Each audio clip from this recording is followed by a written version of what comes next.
बिहार या दिल्ली नहीं है कि केजरीवाल के पीछे आप पड़े हुए हैं, उल्टा सीधा जो कर रहे हैं वो दिल्ली में ही चल पाएगा। केजरीवाल के पीछे क्यों नहीं पड़ेंगे? वो एजुकेशन क्यों करा रहे हैं फ्री में?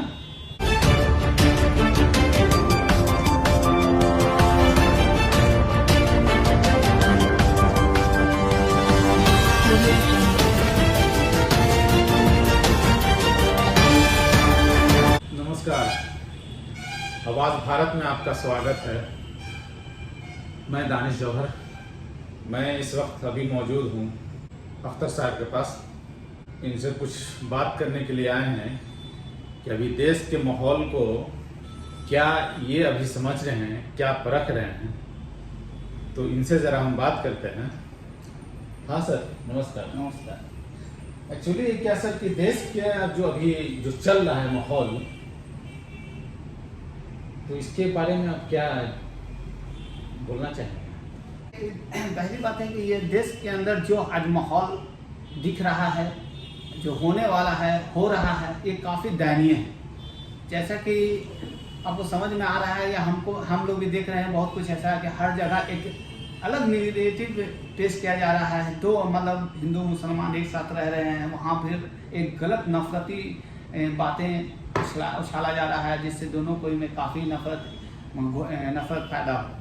बात ऐसा है कि हिंदुस्तान के अंदर ऐसा नहीं होता पहले, लेकिन जब से बीजेपी 14 के बाद आई सत्ता में, वो हर दिन हर दिन हमेशा कुछ ना कुछ ऐसी बातें कर रहे हैं। उदाहरण के तौर पर केशव मौर्य ने यूपी के अंदर मुसलमान को लुंगी वाला गुंडा कहा। ये क्या शब्द है भाई? ये लुंगी वाला गुंडा किसको कहा? केशव मौर्य ने कहा था मुसलमानों को। ठीक है, आपके पास आप एक मंत्री है। लुंगी तो योगी आदित्यनाथ भी पहनते हैं। हाँ, भगवा कलर। हाँ, तो बस उसके आगे से दूसरा आदमी कहीं उनको तो निशाना नहीं दिया गया। नहीं, उन्होंने खुल के कहा टोपी वाला, जालीदार टोपी वाला। अच्छा जी, इस बात को समझिए। जिस तरह से इनका नेगेटिव है कि ऐसा कहा जाए, जैसे बीजेपी कभी कभी देखते हैं कि कोई हमेशा चर्चा में रहता है, वो चर्चा में नहीं आने पर इसीलिए इस तरह का बात बुलाया जाता है उनके नेताओं से कि ताकि एक माहौल बनाया जाए। यूपी में हो गया, बिहार में भी वैसी कोशिश की गई, बिहार के अंदर भी कोशिश किया गया, लेकिन यहाँ का मुसलमान और हिंदू, यादव वगैरह सब समझदार और जानता है कि ये कुछ नहीं है, ये बाहर के लोग आए हैं जो बिहार के अंदर एक गलत नेगेटिव पैदा करना चाहते हैं। माननीय जैसे गिरिराज सिंह देखिए, वो हमेशा गलत बात बोलने में या विवादित बात बोलने में माहिर है। उन्होंने कभी कह देते हैं मुसलमानों को पाकिस्तान चले जाओ, कभी कह जाते हैं हिंदुस्तान के नहीं हो। अरे ऐसा कुछ नहीं होता है। हम आप सब कोई यहाँ मिल के रह रहे हैं। आप भी जैसे नीतीश जी जैसे सरकार छोड़े, बीजेपी। गिरिराज सिंह कौन? वो जो चुटिया जो लगाए हुए रहते हैं वही है ना?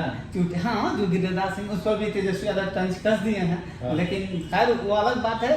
लेकिन इस तरह का बात बोलकर आपसी विवाद या ऐसे तो माहौल खराब करना ये अच्छी बात नहीं है। इसी का नतीजा है कि नीतीश कुमार को बीजेपी से अलग होना पड़ा। ये साथ चल रहे थे, लेकिन इन्हें नीतीश कुमार जी तो साफ छवि के व्यक्ति हैं।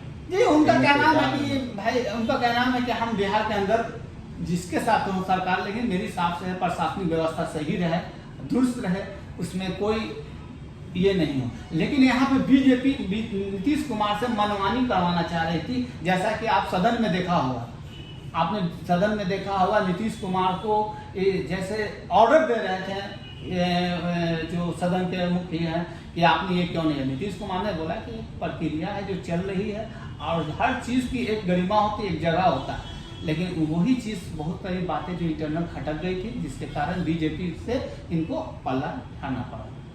बीजेपी बार बार चाह रही थी कि ये नीतीश कुमार को अपने हाथ में लेकर कठपुतली बनाकर घुमाए, पर ऐसा होने नहीं दिया नीतीश कुमार। और वक्त रहते हुए उन्होंने तेजस्वी यादव से हाथ मिला दिया। बिहार को चलाना है, वो खूब भी जानते हैं। जिस तरह से दिल्ली के अंदर हाथ मिलाने में से क्या होगा? दिल्ली से जो आएगा वो क्या होगा? हाँ, सीबीआई और ईडी।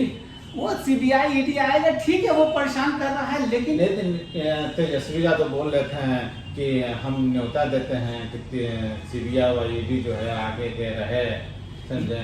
यहाँ ढूंढेंगे तो खाली गोबरे मिलेगा।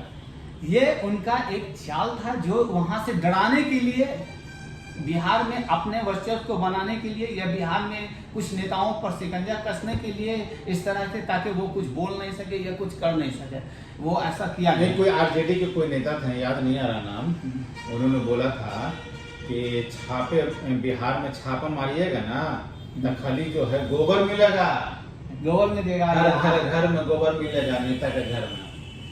इस तरह से जैसे कि मतलब कि ईडी वगैरह का डर दिखाते हैं बिहार के नेताओं पर, खासकर आरजेडी के नेताओं पर, इसलिए किया जाता है ताकि वो कुछ मतलब खुलकर बोल नहीं सके, कुछ कह नहीं सके, ऐसा दिखा।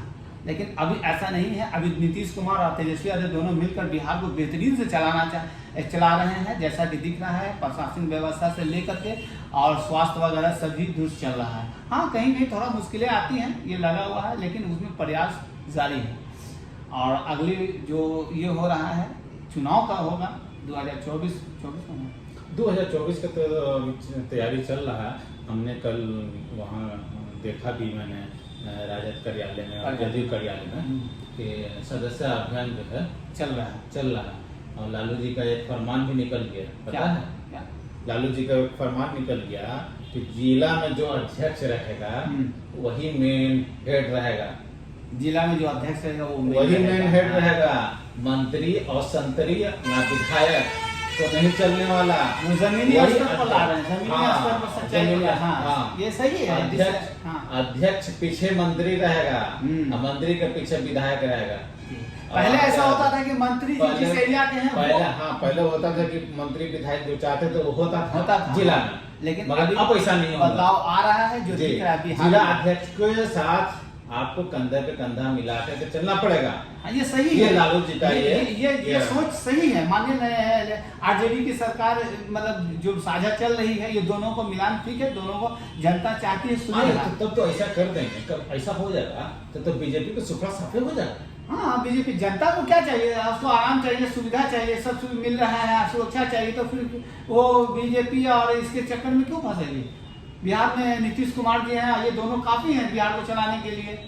बस इसमें अदर पार्टी की कोई जरूरत भी नहीं है। अब भाई उस तरह के नेता को बीजेपी में कोई यहाँ सरकार लाइए और वहाँ पे कोई हिंदू मुस्लिम के धमकी दे, कोई बोले पाकिस्तान चले जाए, कोई कुछ, ऐसा क्या हो रहा है भाई? ये बिहार, ये दिल्ली नहीं है कि केजरीवाल के पीछे आप पड़े हुए हैं, उल्टा सीधा जो कर रहे हैं वो दिल्ली में ही चल पाएगा। केजरीवाल के पीछे क्यों नहीं पड़ेंगे? वो एजुकेशन क्यों करा रहे हैं फ्री में? हाँ, तो वो भी वोट बैंक की राजनीति है, वो भी अपना वोट बैंक। बीजेपी चाहती है कि पब्लिक जाहिल रहे, तो केजरीवाल क्यों पढ़ा रहे हैं? हाँ, तो बीजेपी चाह रही है, ठीक है, तो लेकिन ऐसा नहीं होता। जहाँ का स्टेट का मुख्यमंत्री है वो अपना इसमें कर रहा है। बीजेपी के चाहने ना चाहने से क्या होगा? मोदी जी को तो यही न कर रहा है। हाँ, मोदी जी को कर रहा है, ठीक है, लेकिन उनको भी वहाँ की जनता सोच रहे हैं ना कि फिर अनुभक्त कैसे होगा? लोग अनुभक्त होगा तो अब नहीं ना होगा। अब एजुकेशन दे दिया है, दिल्ली के अंदर बेहतरीन पढ़ाई। बिहार में भी देखिए अभी बहुत सारे स्कूलों में पढ़ाई हो। हाँ, वो चाह नहीं रहे, वो तो चाह रहे हैं कि बस किसी तरह से हिंदू मुस्लिम उल्टा सीधा करने वाला आदमी चाहिए, भीड़ में उछल कूद करना चाहिए। ये सब अब नहीं चलेगा। अब सब कुछ बदल रहा है, जैसा कि अब पारदर्शी होते चला जा रहा है। बिहार भी सुधर रहा है, ये दिख रहा है। क्या सुधर रहा है? रोड इतना खराब है और इतना डस्ट उड़ता है रोड पे, और गाड़ी का धुआं है, गाड़ी का हॉर्न है, इतना पोल्यूशन है, क्या घूम रहा है? हाँ, ये एक मेरे जानने वाले यूएसए की एक लड़की आई, गांधी मैदान में हमसे मुलाकात हुई, तो उसने भी यही बोला जो हम आपको बोल रहे हैं। हाँ, तो हो रहा है, लेकिन थोड़ा सा नेता को या थोड़ा सा यहाँ पे देखना चाहिए। रोड के लिए यहाँ वर्क होता है, लेकिन बहुत लेट लतीफ काम होता है। गड्ढा कहीं खोद दिया गया, 2 महीना इसी तरह चल रहा है। हाँ, थोड़ा इस पर सरकार को ध्यान देनी चाहिए, क्योंकि ये भाई पॉपुलेशन ज़्यादा है, भरा हुआ है, स्कूल के बच्चों को लेट होता है, जाम होता है। ये सब नीति को ध्यान देना चाहिए और अपने मंत्री को सख्त हिदायत दें कि वो इस पर ध्यान दें और सही समय पर पूरा करें। तो देख लिया आप कि अख्तर साहब ने क्या अपना राय पेश किया है, और आपको अच्छा लगा तो कमेंट्स में ज़रूर कुछ बोलिए। और इसी के साथ आवाज़ भारत में बने रहें। मैं दानिश जौहर, शुक्रिया।